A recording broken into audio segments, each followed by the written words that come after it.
ಈಗಷ್ಟೇ ಒಂದಿಷ್ಟು ಅಪ್ಡೇಟ್ಸ್ ಬರ್ತಾ ಇದೆ. ಏನು ಬೆಳವಣಿಗೆ ಆಗ್ತಾ ಇದೆ ಗಡಿ ಭಾಗದಲ್ಲಿ ಅಂತ ನೋಡೋಣ. ಭಾರತ ಪಾಕ್ ಮಧ್ಯೆ ಕದನ ವಿರಾಮ. ಓಕೆ, ಕದನ ವಿರಾಮ. ಅಮೆರಿಕ ಅಧ್ಯಕ್ಷ ಡೊನಾಲ್ಡ್ ಟ್ರಂಪ್ ಘೋಷಣೆಯನ್ನ ಮಾಡಿದ್ದಾರೆ. ಎರಡೂ ದೇಶಗಳ ನಡುವೆ ಸಂಧಾನವನ್ನ ನಡೆಸಿದ್ದೇನೆ, ಮಾತುಕತೆ ಫಲಪ್ರದವಾಗಿದೆ ಅನ್ನುವಂಥದ್ದನ್ನ ಡೊನಾಲ್ಡ್ ಟ್ರಂಪ್ ಹೇಳ್ತಾ ಇರೋದು. ಭಾರತ ಪಾಕ್ ಮಧ್ಯೆ ಈಗ ಕದನ ವಿರಾಮ ಘೋಷಣೆಯಾಗಿದೆ. ಅಮೆರಿಕ ಅಧ್ಯಕ್ಷ ಡೊನಾಲ್ಡ್ ಟ್ರಂಪ್ ಈಗ ಘೋಷಣೆಯನ್ನ ಮಾಡಿದ್ದಾರೆ, ಕದನ ವಿರಾಮ. ಮತ್ತೆ ಏನಾದರೂ ಪಾಕಿಸ್ತಾನ ಈಗ ಎದ್ದು ಬಂದ್ರೆ ಏನು ಮಾಡೋದು? ಎರಡೂ ದೇಶಗಳ ನಡುವೆ ಸಂಧಾನವನ್ನ ನಡೆಸಿದ್ದೇನೆ ಅನ್ನುವಂಥ ಮಾತನ್ನ ಈಗ ಅಮೆರಿಕ ಅಧ್ಯಕ್ಷ ಡೊನಾಲ್ಡ್ ಟ್ರಂಪ್ ಹೇಳ್ತಾ ಇರುವಂಥದ್ದು. ಮಾತುಕತೆ ಕೂಡ ಫಲಪ್ರದವಾಗಿದೆ ಅನ್ನುವಂಥದ್ದನ್ನು ಕೂಡ ಹೇಳ್ತಾ ಇದ್ದಾರೆ. ತಕ್ಷಣದಿಂದಲೇ ಕದನ ವಿರಾಮ ಅಂತ ಹೇಳ್ತಾ ಇರೋದು. ಹಾಗಾಗಿ ಈಗ ಗಡಿಯಲ್ಲಿ ಉದ್ವಿಗ್ನ ಸ್ಥಿತಿ ಸ್ವಲ್ಪ ಕಡಿಮೆ ಅಂತ ಹೇಳಬಹುದು. ಹಾಗೂ ಹೀಗೂ ಮಾಡಿ ಇವತ್ತೇನಾದ್ರೂ ಪಾಕಿಸ್ತಾನ ಮತ್ತೆ ಡ್ರೋನ್ ಅಟ್ಯಾಕ್ ಅನ್ನ ಮಾಡಿದ್ರೆ ಅಮೆರಿಕವೇ ಈ ಬಾರಿ ಉತ್ತರವನ್ನ ಕೊಡುತ್ತೆ ಅಂತ ಕಾಣಿಸುತ್ತೆ. ಎರಡೂ ದೇಶಗಳ ನಡುವೆ ಸಂಧಾನವನ್ನ ನಡೆಸಿದ್ದೇನೆ ಅನ್ನುವಂಥ ಮಾತನ್ನೇ ಈಗ ಅಮೆರಿಕ ಅಧ್ಯಕ್ಷ ಡೊನಾಲ್ಡ್ ಟ್ರಂಪ್ ಹೇಳ್ತಾ ಇರೋದು. ಮಾತುಕತೆಯೂ ಕೂಡ ಫಲಪ್ರದವಾಗಿದೆ. ಹಾಗಾಗಿ ಕದನ ವಿರಾಮವನ್ನ ಈಗ ಘೋಷಣೆಯನ್ನ ಮಾಡ್ತಾ ಇದೆ ಅಮೆರಿಕ. ತಕ್ಷಣದಿಂದಲೇ ಕದನ ವಿರಾಮವನ್ನ ಘೋಷಣೆಯನ್ನ ಮಾಡ್ತಾ ಇದ್ದಾರೆ ಅಮೆರಿಕ ಅಧ್ಯಕ್ಷ ಟ್ರಂಪ್. ಟ್ವೀಟ್ ಮೂಲಕವಾಗಿ ಈಗ ಈ ಅನೌನ್ಸ್ಮೆಂಟ್ ಅನ್ನ ಮಾಡ್ತಾ ಇರೋದು. ಯಾವುದೇ ರೀತಿಯಲ್ಲಿ ಈಗ ಪಾಕಿಸ್ತಾನ ಡ್ರೋನ್ ಅನ್ನ ಹಾರಿಸೋ ಹಾಗಿಲ್ಲ.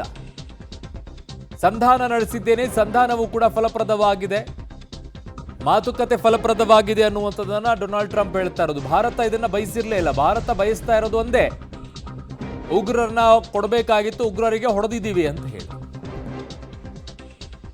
ಆದ್ರೆ ಭಾರತ ಪಾಕ್ನಿಂದ ಅಧಿಕೃತ ಹೇಳಿಕೆ ಇನ್ನೂ ಬಂದಿಲ್ಲ. ಯಾವುದೇ ಕ್ಷಣದಲ್ಲೂ ಕೂಡ ಅಧಿಕೃತ ಘೋಷಣೆ ಬರುವಂತ ಸಾಧ್ಯತೆ ಇದೆ. ಕಾರಣ ಈಗಷ್ಟೇ ಡೊನಾಲ್ಡ್ ಟ್ರಂಪ್ ಟ್ವೀಟ್ ಮಾಡಿರೋದು ಎಕ್ಸ್ ಖಾತೆಯಲ್ಲಿ.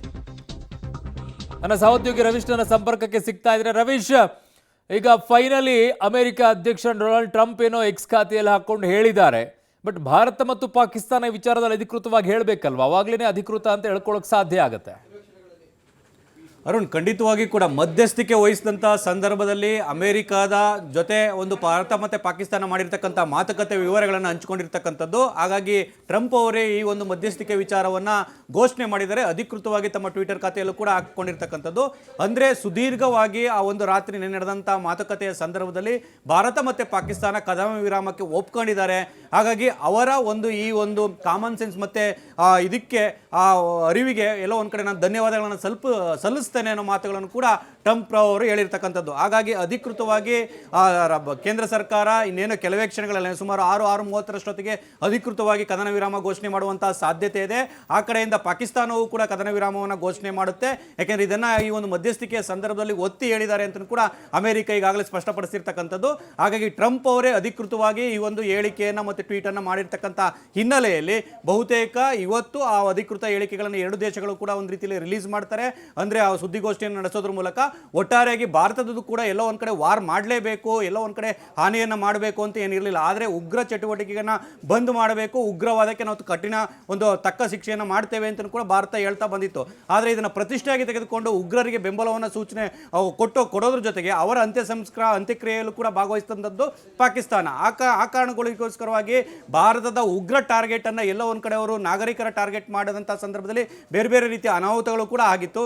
ಈ ಹಿನ್ನೆಲೆಯಲ್ಲಿ ಪಾಕಿಸ್ತಾನದ ಕಡೆಯಿಂದನೇ ಎಲ್ಲೋ ಒಂದು ಕಡೆ ಅಪ್ರೋಚ್ ಆಗಿತ್ತು ಅಂತ ಕೂಡ ಹೇಳಲಾಗ್ತಾ ಇದೆ. ಅಂದರೆ ಸಾಕಾಗಿದೆ, ನಮಗೆ ಈಗಾಗಲೇ ಸಾಕಷ್ಟು ಹಾನಿಯಾಗಿದೆ ಅಂತ. ಆ ಕಾರಣಕ್ಕೋಸ್ಕರವಾಗಿ ಅಮೆರಿಕದ ಮುಂದೆ ಒಂದು ರೀತಿಯಲ್ಲಿ ಪಾಕಿಸ್ತಾನ ಬೇಡ್ಕೊಂಡಿತ್ತು ಅಂತ ಹೇಳಲಾಗ್ತಾ ಇದೆ. ಹಾಗಾಗಿ ಅಮೆರಿಕ ಭಾರತದ ಜೊತೆ ಮಾತುಕತೆಯನ್ನು ನಡೆಸಿದಂಥ ಸಂದರ್ಭದಲ್ಲಿ ಅಂತಿಮವಾಗಿ ಸುದೀರ್ಘವಾಗಿ ಈ ಒಂದು ರಾತ್ರಿ ನಡೆದಿರತಕ್ಕಂಥ ಮಾತುಕತೆ ಅಂತ ಈಗಾಗಲೇ ಟ್ರಂಪ್ ಅವರು ಹೇಳಿರ್ತಕ್ಕಂಥದ್ದು. ಹಾಗಾಗಿ ಅಂತಿಮವಾಗಿ ಅದನ್ನು ಟ್ರಂಪ್ ಅವರು ಘೋಷಣೆ ಮಾಡಿದ್ದಾರೆ. ಹಾಗಾಗಿ ಭಾರತ ಮತ್ತೆ ಆ ಒಂದು ಪಾಕಿಸ್ತಾನ ಎರಡು ಕಡೆಗಳಿಂದಲೂ ಕೂಡ ಘೋಷಣೆ ಆಗಬೇಕಾಗಿದೆ ಅರುಣ್. ಓಕೆ, ಪಾಕಿಸ್ತಾನ ಕಂತ್ರಿ ದೇಶ, ಅದು ಇವುಗಳನ್ನೆಲ್ಲ ತಲೆ ಕೆಡಿಸ್ಕೊಳ್ಳುವಂಥ ಪರಿಸ್ಥಿತಿಯಲ್ಲಿ ಇಲ್ಲದೇ ಇದ್ರೆ ಮತ್ತೆ ಇವತ್ತೇನಾದರೂ ಡ್ರೋನ್ ಅಟ್ಯಾಕ್ ಅನ್ನ ಮಾಡಿದ್ರೆ ಜವಾಬ್ದಾರಿಯನ್ನ ಯಾರು ಅಮೆರಿಕ ಹೊರುತ್ತಂತ ಈ ಸಲ ಅದೇ ಪ್ರಶ್ನೆ ಬರುತ್ತೆ ಅಲ್ವಾ ರವೀಶ್? ಎಲ್ಲ ದೇಶದ ಜನ ಕೇಳುವಂಥದ್ದು ಅದೇ, ಯಾರು ಹೊರಬೇಕಾಗತ್ತೆ ಹಾಗಿದ್ದಾಗ? ಈಗ ಖಂಡಿತವಾಗಿ ಕೂಡ ಎಲ್ಲೋ ಒಂದು ಕಡೆ ಭಾರತದ ಆ ಒಂದು ಪಾಕಿಸ್ತಾನ ನಡುವಿನ ಈ ಒಂದು ಕದನ ವಿರಾಮದ ಮಧ್ಯಸ್ಥಿಕೆಯ ಸಂದರ್ಭದಲ್ಲಿ ಅಮೆರಿಕ ಕಂಡೀಷನ್ಸ್ ಅನ್ನು ಕೂಡ ಹಾಕಿಸ್ಕೊಂಡಿರ್ತಕ್ಕಂಥದ್ದು.